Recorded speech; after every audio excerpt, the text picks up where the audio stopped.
Sebelumnya, Assalamualaikum warahmatullahi wabarakatuh. Di sini kelompok kita akan mempresentasikan sebuah artikel yang berjudul Systematic Literature Review on Performance, Prediction Techniques in Parallel Computing, Analytical Models, Machine Learning Approach, and their Challenge in Heterogeneous and Cloud-Based Architectures 2020 sampai 2025. Nama anggotanya sendiri ada Ali Samudra, ada saya sendiri Alif Vinarda Islakia, ada Muhammad Abar Hidayatullah, ada Olivia Linda Putri, dan juga ada Randy Dharma Putra. Baik, nah di sini saya akan menjelaskan abstrak. Nah, di mana kan parallel computing ini menjadi sebuah fondasi utama aplikasi berperforma tinggi. Nah, untuk pengoptimalan sumber daya dan efisien energi, kemampuan memprediksi performa sistem paralel sangat penting. Artikel ini merupakan Systematic Literature Review atau SLR atas pendekatan prediksi performa antara 2020 sampai dengan 2025. Membandingkan model analitis seperti Petrinet dan simulasi dengan metode pembelajaran mesin seperti regresi dan random forest.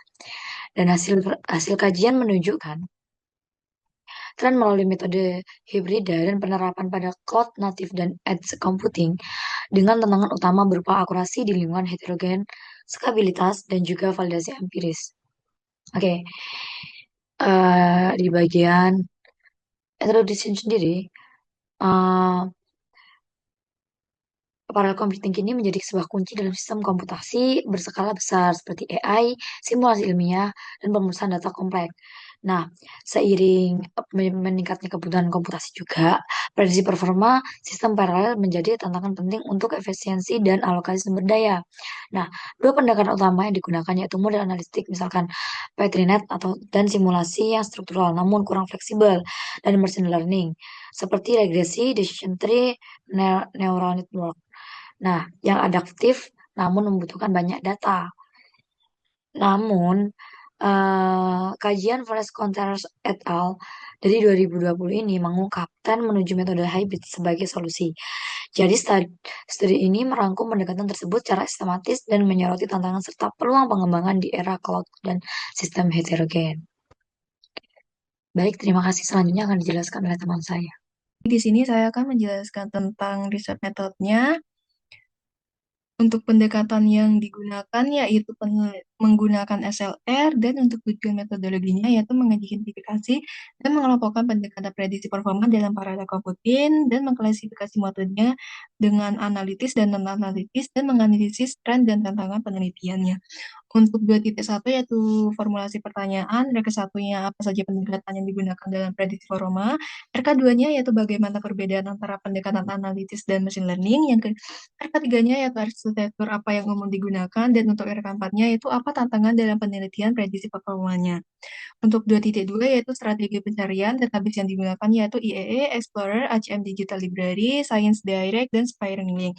Untuk kata kuncinya yaitu performance prediction, parallel computing, execution time, machine learning, dan untuk periode pencariannya yaitu tahun 2020 sampai 2025. Untuk 2.3 yaitu kriteria seleksinya yaitu inklusinya artikel jurnal ilmiah, yang kedua topik utama tentang prediksi performa dalam sistem paralel, dan menggunakan metrik evaluasinya. Untuk eksklusinya, artikel tidak lengkap atau bukan hasil riset, dan fokusnya bukan pada sistem paralel, dan tidak menyebutkan pendekatan prediksi secara jelas. Untuk 2.4 yaitu proses seleksi artikel, total artikel awalnya yaitu lebih dari 150, dan setelah screening dan evaluasi 5 artikel utama yang dipilih. Artikel utama yaitu Flores Contreras et al. Tahun 2020 itu digunakan sebagai sumber utamanya. Untuk 2.5 yaitu ekstraksi dan sintetis data, informasi yang dikumpulkan yaitu jenis pendekatannya, analitis atau machine learning, arsitektur uji, CPU, GPU, cloud, dan metrik evaluasinya yaitu execution time, speed up, dan MAE. Untuk hasil diklasifikasikan dan disintetis berdasarkan RK1 sampai dengan RK4. Selanjutnya kami akan menjelaskan nomor 3 yaitu bagian result dan analisis atau hasil dan analisa. Di sini menyajikan hasil sintesis dari artikel utama dan beberapa referensi pendukung yang relevan dengan topik prediksi performa dalam parallel computing. Flores Contreras et al. Pada tahun 2020 itu mengidentifikasi 57 artikel dari periode 2005 sampai 2020. dan mengklasifikasikannya ke dalam dua pendekatan utama, yaitu analitis dan non-analitis. Di pembahasan ini, itu hanya pendekatan dan tren antara tahun 2020 sampai 25 saja yang difokuskan ulang, supaya selaras dengan ruang lingkup kajiannya. Lanjut ke 3.1, klasifikasi pendekatan prediksi performa. Pertama, pendekatan analitis atau berbasis pemodelan formal, seperti simulasi matematis dan lain-lain. Model ini dibangun berdasarkan pemahaman eksplisit terhadap perilaku program, arsitektur sistem, dan interaksi antar task. Terdapat kelebihan dan kekurangan. Pertama, kelebihannya dapat dimodelkan secara deterministik dan memberikan pemahaman struktural terhadap bottleneck sistem. Sedangkan kekurangannya memerlukan asumsi yang ketat dan tidak fleksibel terhadap dinamika runtime, dan kurang efektif untuk sistem yang sangat kompleks dan heterogen, seperti multi-cloud atau CPU-GPU hybrid. Untuk contohnya ada di dokumen ini. Lanjut saja ke pendekatan non-analitis atau menggunakan algoritma machine learning seperti regresi linear dan lain-lain. Model dilatih dengan data historis performa untuk mempelajari pola hubungan antara input dan output. Kelebihan dan kekurangannya, pertama kelebihan adaptif terhadap dinamika sistem dan workload, serta tidak memerlukan pemodelan struktur sistem yang eksplisit. Sedangkan kekurangannya, itu perlu dataset historis yang besar dan berkualitas atau kualitasnya bagus. Dan interpretabilitasnya model itu lebih rendah, khususnya di neural network. Contohnya sendiri ada di sini. Lanjut ke 3.2, platform dan arsitektur yang digunakan.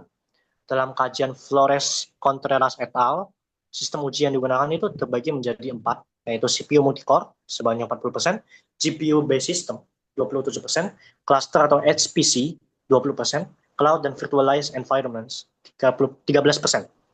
Selanjutnya akan dijelaskan dengan teman saya. Oke, akan saya lanjutkan. Untuk poin metrik evaluasi performa itu ada beberapa metrik. Yang pertama itu kami itu memakai execution time atau total waktu. Kemudian ada speed up atau rasio runtime sequentialnya. Kemudian ada MAE atau mean absolute error, yaitu rata-rata kesalahan absolutnya. Kemudian ada juga root mean square error di mana menghitung gelar kuadrat rata-ratanya. Dan juga R square atau R pangkat 2 yaitu seberapa baik model menjalankan variansi datanya. Kemudian lanjut untuk ke poin apa sih tantangan dan temuan penting dari apa yang udah kami buat nih. Yang pertama itu tentang keterbatasan data, bahwa banyak sistem tidak memiliki log performa historis yang cukup untuk melatih model ML. Kemudian yang kedua itu ada generation gap. Yang ketiga itu ada intervensi perangkat lunak seperti variabel seperti operasi ataupun background proses. Kemudian ada kurangnya validasi di sistem nyata. Kemudian lanjut untuk poin 3.5-nya yaitu arah tren penelitiannya itu untuk penelitian ini itu gimana sih?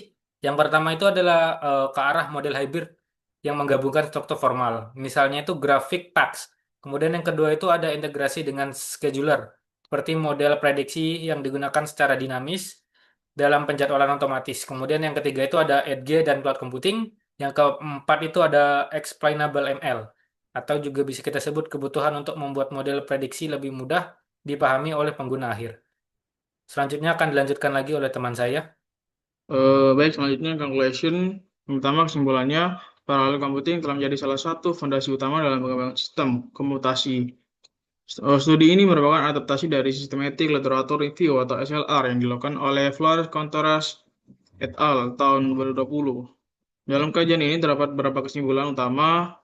Yang pertama yaitu terdapat dua pendekatan dominan dalam prediksi performa, yaitu model analitis yang cocok untuk sistem deterministik dan dapat dianalisis secara matematis. Yang kedua, model non-analitis yang lebih fleksibel dan adaptif, namun menuntut data pelatihan yang banyak dan berkualitas tinggi. Kemudian nomor dua, arsitektur sistem yang digunakan dalam studi prediksi performa mengalami pergeseran tren dari CPU multi-core menuju GPU-based, cloud native, dan hybrid systems. Yang ketiga, metrik evaluasi yang paling umum digunakan adalah execution time, MAE, RMSE, dan R squared. Yang keempat, tantangan signifikan yang dihadapi ada yang pertama yaitu terbatasnya generalisasi model lintas platform dan workload. Kemudian kebutuhan data yang besar, kurangnya integrasi antar model, dan minimnya validasi lingkungan produksi nyata. Untuk arah penelitian selanjutnya ada beberapa rekomendasi. Yang pertama yaitu pengembangan model prediktif hibrida. Yang kedua, peningkatan dataset benchmark realistis. Yang ketiga, validasi di lingkungan nyata. Yang keempat, integrasi ke dalam penjadwalan tugas otomatis. Dan yang kelima, explainable AI untuk prediksi performa. Dengan mengeksplorasi arah penelitian ini, pengembangan sistem paralel computing masa depan dapat menjadi lebih efisien, adaptif, dan dapat diandalkan. Tidak hanya dalam konteks akademik, tapi juga dalam penerapan industri skala besar.